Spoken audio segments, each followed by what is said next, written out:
예배를 통해서 찬양과 말씀을 통해서 또 작은 선물과 오후의 문 앞 신방을 통해서 성도들을 위로하고자 했습니다.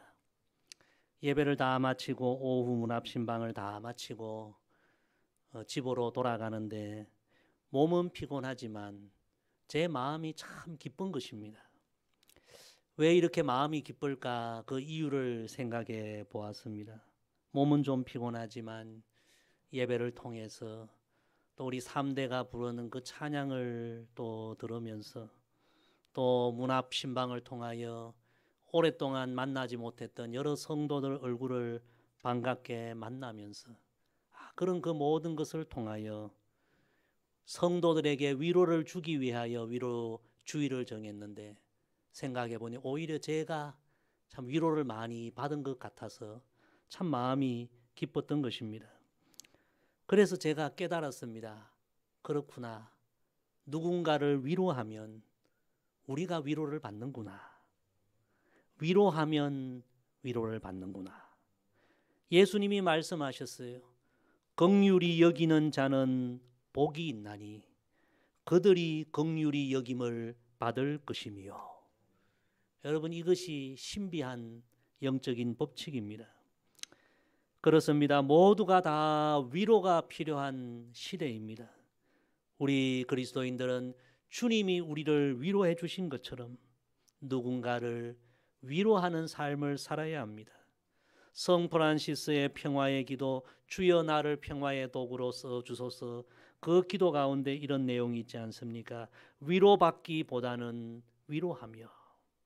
그것이 그리스도인의 삶이죠. 그렇게 누군가를 위로하는 삶을 살면 그 위로가 다시 우리에게 돌아온다는 것입니다. 사랑하는 성도 여러분, 이번 한 주간도 우리 가족들, 자녀들, 우리 이웃들 정말 지쳐하고 지쳐있고 여러 가지 힘든 상황 가운데 있는 그 모두에게 주님의 위로로 위로하는 위로자의 삶을 또 한 주간 살아가게 되기를 소망합니다. 오늘 말씀은 지난 시간 예수님의 위로의 말씀에 이어 예수님이 우리에게 주시는 또 다른 위로의 말씀입니다. 우리 먼저 본문 1절 다시 다 같이 읽습니다. 시작. 너희는 마음에 근심하지 말라. 하나님을 믿으니 또 나를 믿으라. 아멘. 성경을 읽어보면 하지 말라는 말씀과 하라는 말씀이 많이 나옵니다. 오늘 이 짧은 말씀에도 하지 말라는 말씀과 하라는 말씀이 나옵니다. 먼저 우리 주님은 너희는 마음에 근심하지 말라. 근심하지 말라. 그렇게 말씀하십니다. 왜입니까? 우리가 살아가면서 너무 많이 근심하기에 우리를 향하여 주님의 말씀, 너희는 마음에 근심하지 말라. 여러분, 우리는 때로는 지나간 일을 생각하면서 내가 왜 그랬을까? 그때 일을 후회하면서 마음에 근심하기도 합니다. 때로는 지금 눈앞에 여러 가지 어려운 일로 인하여 근심하기도 합니다. 때로는 아직 그 일이 일어나지 않았지만 미래의 어떤 일을 생각하면서 근심하고 염려합니다. 예수님 말씀은 너희는 마음에 근심하지 말라. 너무 많은 근심 속에 있는 우리에게 주시는 말씀입니다. 인도에 내려오는 이런 이야기가 있습니다. 어떤 마술사가 벌벌 떨고 있는 쥐를 만났습니다. 얘야, 왜 그렇게 떨고 있느냐? 예, 저 무서운 고양이 때문에 그렇습니다. 그래서 쥐를 고양이로 만들어 주었다고 합니다. 그런데 고양이가 되어서도 또 벌벌 떨고 있습니다. 왜 그렇게 또 떨고 있느냐? 저 사나운 개가 버티고 있었어. 저 무서운 개 때문에 그렇게 불안합니다. 걱정됩니다. 그래서 무서운 개로 만들어 줍니다. 그런데도 또 떨고 있습니다. 벌벌벌 떨고 있습니다. 왜 그렇게 떨고 있느냐? 참, 문 앞에 무서운 호랑이가 버티고 있어서 벌벌 떨고 있는 것입니다. 그래서 이번에는 호랑이로 만들어 줍니다. 그랬더니 또 떨고 있습니다. 왜 그러냐? 총을 들고 무서운 포수가 나를 지금 쫓아오기 때문에 그렇습니다. 근심과 걱정과 불안이 끝이 없는 그런 모습입니다. 그래서 마술사가 도저히 안 되겠다, 도로지로 만들어 주었다는 그런 이야기입니다. 여러분, 혹 우리도 그렇지 아니합니까? 어느 한 문제가 해결되었는데 또 다른 일 때문에 걱정하고 근심하고, 그 문제가 해결되었으면 또 다른 일로 근심하고 걱정하고, 근심과 걱정이 끝이 없는 그런 삶 속에 살아가고 있지 않습니까? 예수님 말씀을 들으십시다. 주님은 이렇게 말씀하십니다. 너희는 마음에 근심하지 말라. 여러분이 주님의 말씀을 들으시고 근심하지 마시고 근심을 극복하는 믿음의 성도들 되기를 간절히 소망합니다. 우리 예수님은 너희는 마음에 근심하지 말라 그렇게 말씀을 끝낸 것이 아니라 마음에 근심하지 말라, 그리고 이어서 우리의 삶에 끝없이 찾아오는 근심을 극복하고 이기는 비밀을 우리에게 말씀해 주십니다. 오늘 말씀 우리가 묵상하면서 우리의 삶에 찾아오는 근심과 걱정을 다 극복하는 하나님의 백성들 되기를 주의 이름으로 간절히 부탁을 드립니다.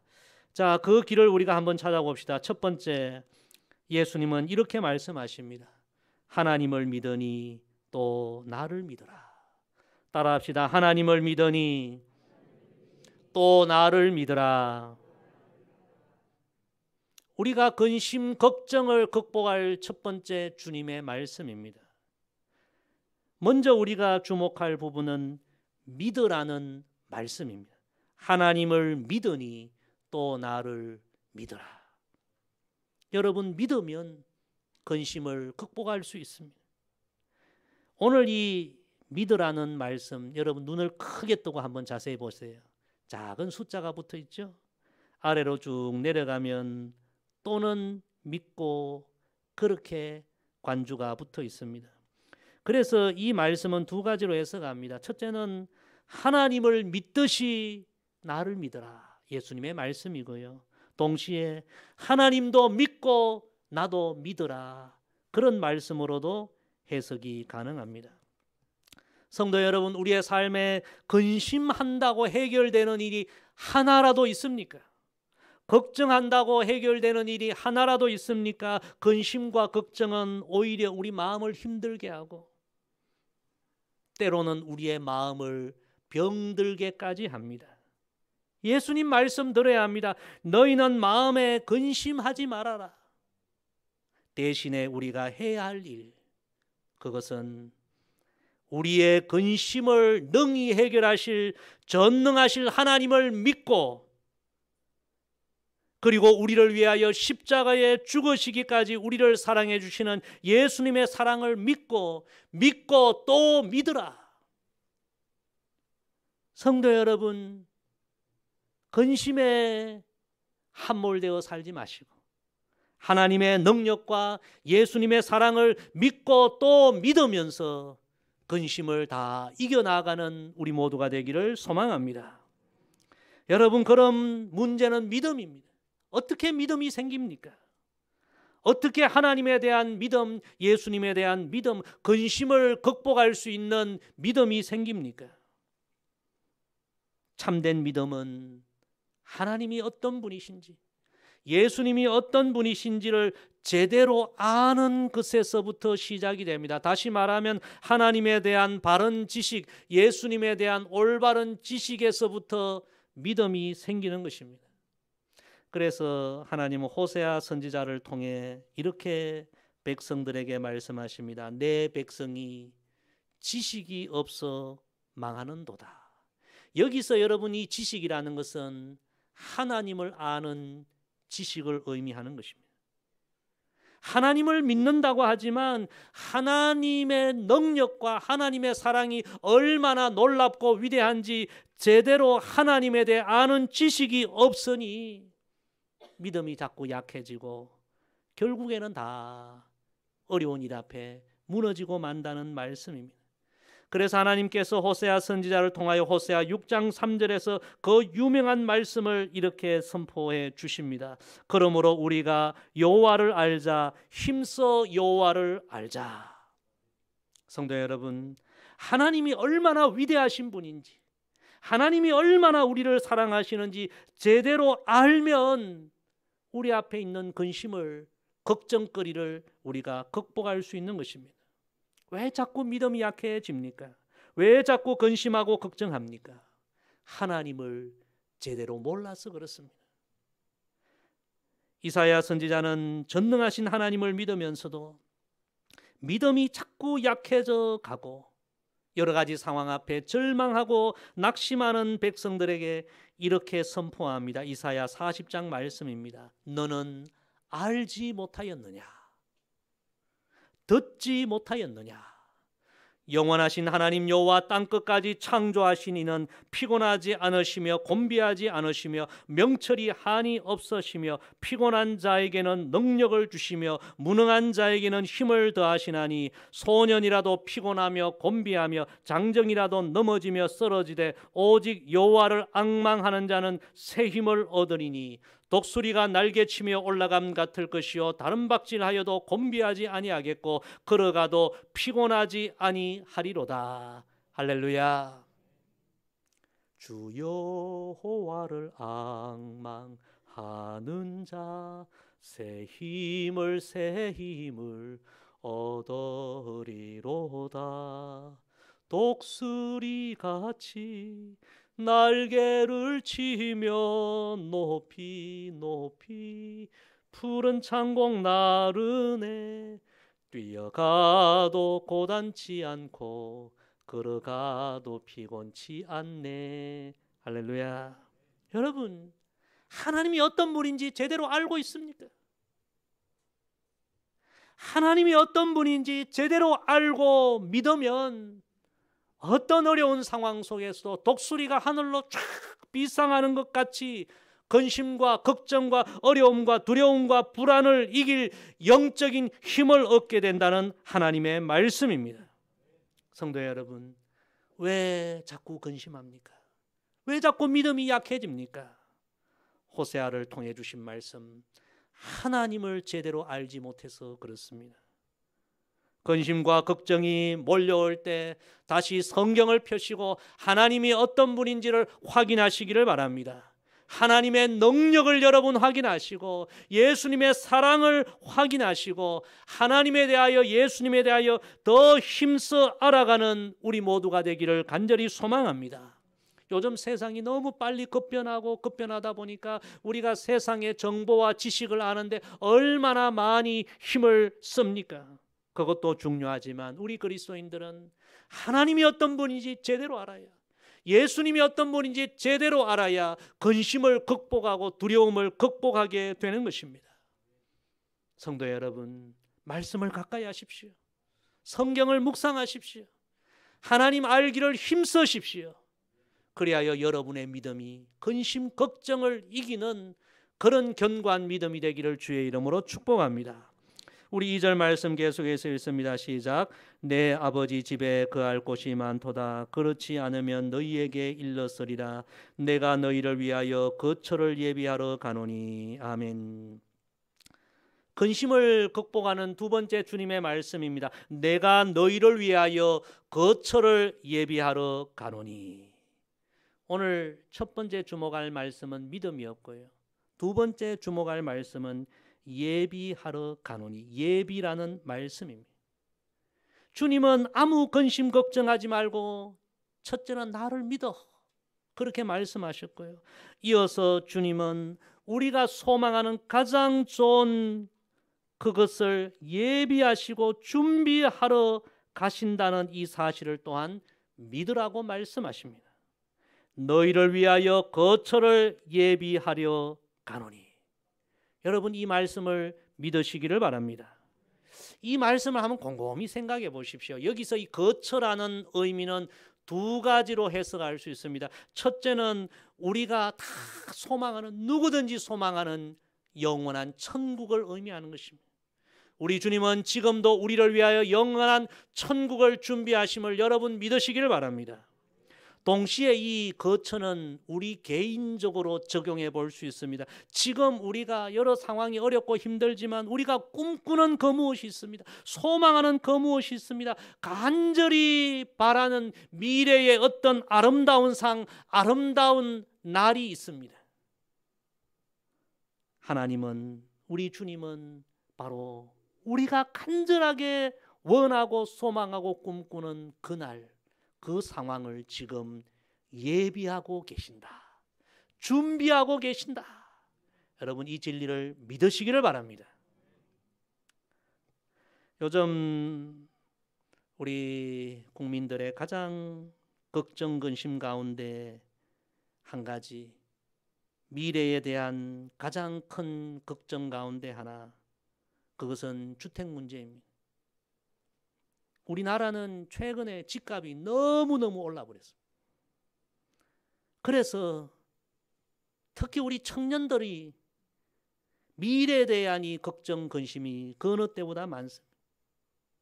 과거에는 열심히 일하고 저축하고 성실하게 노력하면 때가 되면 그래도 집 한 채 장만할 수 있었지만, 지금 이런 상황에 청년들이 아무리 성실하게 열심히 노력해도 집 한 채 마련할 수 없는 너무 어려운 힘든 상황이 되었습니다.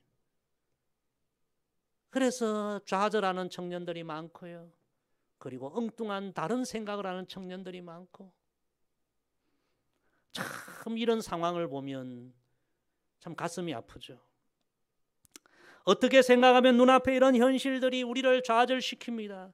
그러나 우리는 오늘 주님의 말씀을 믿어야 합니다. 무엇을 믿어야 합니까? 지금 현실은 너무나 우리를 좌절케 하지만, 그러나 우리 주님은 우리의 아름다운 미래, 우리의 영원한 미래를 지금 예비하고 계신다, 준비하고 계신다, 이 사실을 믿어야 합니다.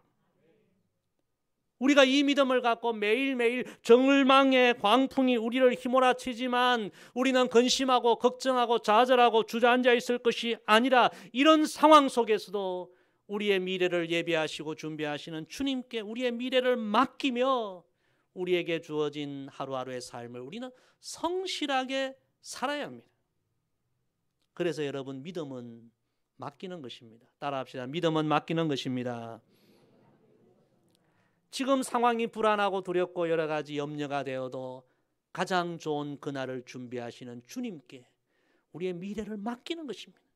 기도로 맡기는 것입니다. 주님을 신뢰함으로 맡기는 것입니다. 시편 37편 5절에 보면 내 길을 여호와께 맡기라.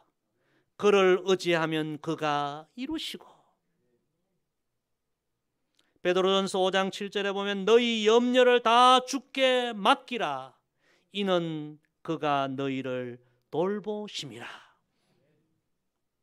미래를 생각할 때 너무나 불안하고 걱정 근심된다고 한숨 쉬고 낭망할 것이 아니라, 모든 것을 우리는 주님께 맡기며 기도하며 주님을 신뢰하며 한 걸음 한 걸음 나아가면 주님께서 은혜를 베풀어 주실 그날이 올 줄로 믿습니다. 1859년 여름, 한 고개사가 나야가라 폭포에 설치해 놓은 외줄 위를 건너가는 아찔한 고개에 세계 최초로 성공합니다. 그 주인공은 프랑스 출신의 고개사 찰스 블론딘이었습니다. 현장에 모인 수많은 사람들이 우레와 같은 박수와 환호성을 보냈습니다. 이 찰스 블론딘이 그 고개에 성공하고 그 수많은 관중들에게 외칩니다. 여러분들은 내가 사람을 등에 업고 이 외줄을 건너가는 일에도 성공한다고 믿습니까? 그러자 모든 사람들이 믿습니다. 성공할 겁니다. 그러자 이 블론딘이 이야기합니다. 그럼 내 등에 업혀서 나와 같이 이 폭포 위를, 외줄 위를 건너갈 사람 한 사람만 나와 주시기를 바랍니다. 그러자 여러분 조용해졌습니다. 한 사람도 나오는 사람이 없었습니다. 그 블론딘이라는 고개사의 능력을 믿었지만 나를 맡길 수는 없다는 거죠. 그때 여러분 한 사람이 손을 들었습니다. 꼬마였습니다. 누구였을까요? 블론딘의 아들이었습니다. 이 아들은 아버지를 믿고 아버지에게 자신을 맡겼습니다. 이 볼론디는 자기 아들을 업고 다시 한번 뇌줄타기에 성공하게 됩니다. 자신을 아버지에게 맡긴 이 아들은 아버지가 한 그 성공을 자기도 같이 경험하고 아버지와 똑같은 갈채와 한호성과 영광을 거기 모인 모든 사람들에게 얻게 되었습니다. 여러분, 믿음은 맡기는 것입니다. 아는 것으로는 부족합니다. 지금 이 순간도 나의 삶의 현실이 불합리하고 미래를 생각하면 한숨이 나오고 걱정이 되고 근심이 되지만 가장 좋은 것을 준비하시고 예비하시는 주님을 믿고 지금의 걱정되고 염려되는 상황을 기도로 주님께 다 맡기고 신뢰함으로 주님께 다 맡기고 한 걸음 한 걸음 믿음으로 신실하게 살아가는 삶이 하나님 자녀의 삶인 줄로 믿습니다. 여러분, 걱정되고 한숨 나고 근심되는 상황이 있을 그때에 그 자리에서 무릎 꿇고 주님께 모든 것을 맡기며 기도하십시오. 제가 주중에 보면 홀로 이 성전에 나와 하나님 앞에 간절하게 기도하는 분들을 종종 봅니다. 성전은 항상 열려 있습니다. 걱정되는 그 순간에 성전으로 나오셔도 좋고 걱정되고 염려되는 그 순간에 여러분의 골방 거기에 무릎을 꿇어도 좋고 맡기십시오. 걱정만 하지 마시고 기도함으로 주님을 신뢰함으로 내가 너희를 위하여 지금 가장 좋은 그날을 준비하고 있어. 믿음으로 다 맡기고 승리하는 우리 모두가 되기를 간절히 소망합니다. 우리 마지막 3절을 같이 읽습니다. 시작. 가서 너희를 위하여 거처를 예비하면 내가 다시 와서 너희를 내게로 영접하여 나 있는 곳에 너희도 있게 하리라. 아멘. 세 번째 주님의 말씀입니다. 내가 다시 와서 너희를 영접하리라. 첫 번째, 주님을 믿으라. 나를 믿으라. 두 번째는 내가 너희를 위해 예비하고 있다. 준비하고 있다. 그리고 세 번째 주목할 말씀은 내가 다시 오리라. 다시 오신다는 주님의 말씀은 첫째는 주님의 재림을 의미합니다.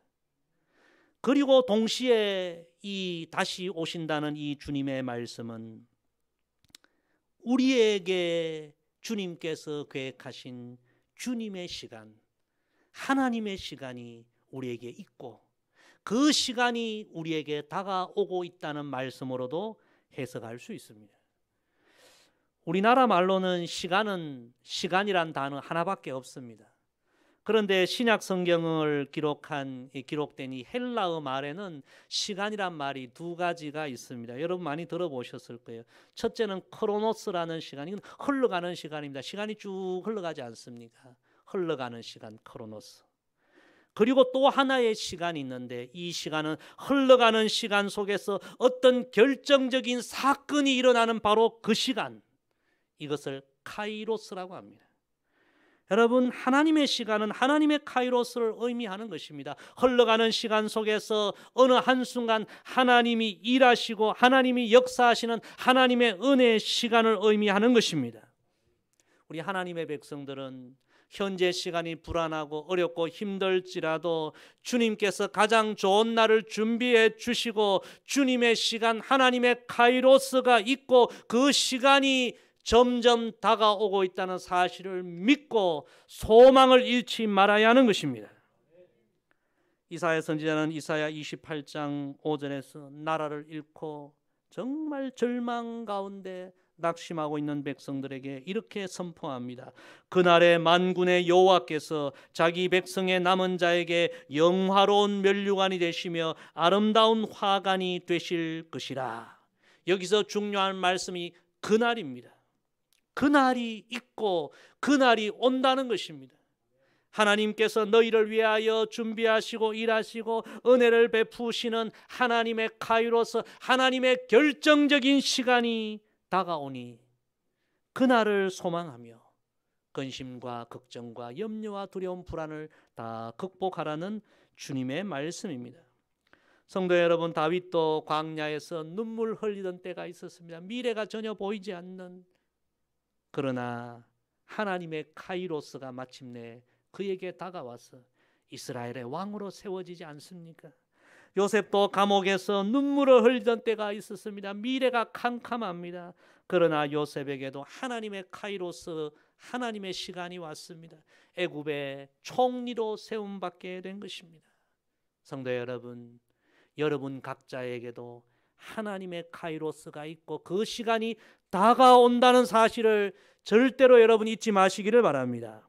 우리 찬송가 487장에 보면 이런 찬송이 있습니다. 어둠 후에 빛이 오며, 어둠이 전부가 아니라는 거예요. 빛의 시간이 있다는 것입니다. 바람 분 후에 잔잔하고 소나기 후에 햇빛 나며 수고한 후에 쉼이 있네. 연약함 후에 강건하며 애통한 후에 위로받고 눈물 난 후에 웃음 있고 씨 뿌린 후에 추수하네. 4절은 우리 함께 찬양해 보십시다. 고생한 후에 기쁨 있고 십자가 후에 영광 있고 죽음 온 후에 영생하니 이러한 도가 진리로다. 할렐루야. 여러분, 오늘 여러분의 삶에 어떤 걱정거리가 있습니까? 어떤 근심거리가 있습니까? 여러분의 마음을 힘들게 합니까? 물질의 문제입니까? 부부간의 문제입니까? 자녀의 문제입니까? 건강의 문제입니까? 미래의 문제입니까? 오늘 주님의 말씀을 들으시기를 바랍니다. 너희는 마음에 근심하지 말라. 전능하신 하나님을 믿어봐라.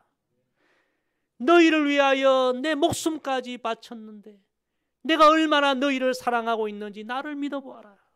믿음을 잃지 말아라. 내가 너희를 위하여 가장 좋은 그날을 예비하고 준비하고 있으니 나에게 다 맡겨라. 그날이 준비되면 내가 다시 오리라. 그날이 지금 다가오고 있다. 소망을 잃지 말아라. 사랑하는 성도 여러분, 이번 한 주간 이 주님의 말씀을 마음에 새기고 모든 어렵고 힘든 근심되고 걱정되는 상황 속에서도 매일매일 믿음으로 승리하는 저와 여러분 되기를 주의 이름으로 간절히 부탁을 드립니다. 기도하겠습니다. 아버지 하나님, 오늘도 우리에게 귀한 위로의 말씀을 주셔서 감사합니다. 근심 걱정이 끝이 없는 우리의 삶이지만 주님은 그 근심 걱정을 극복할 길을 알려주셨습니다. 하나님을 믿고 나를 믿어라. 나에게 다 맡겨라. 내가 너희를 위하여 가장 좋은 그날을 예비하고 있고 그날이 지금 다가오고 있다. 소망을 잃지 말아라. 주여, 우리의 영의 귀를 열어주시고 영의 마음을 열어주셔서 이 말씀 아멘으로 받아들이게 하여 주시고 이 주님을 믿고 신뢰함으로 매일매일 어려운 상황 속에서도 믿음의 승리자가 다 되게 하옵소서. 예수님의 이름으로 기도드리옵나이다. 아멘.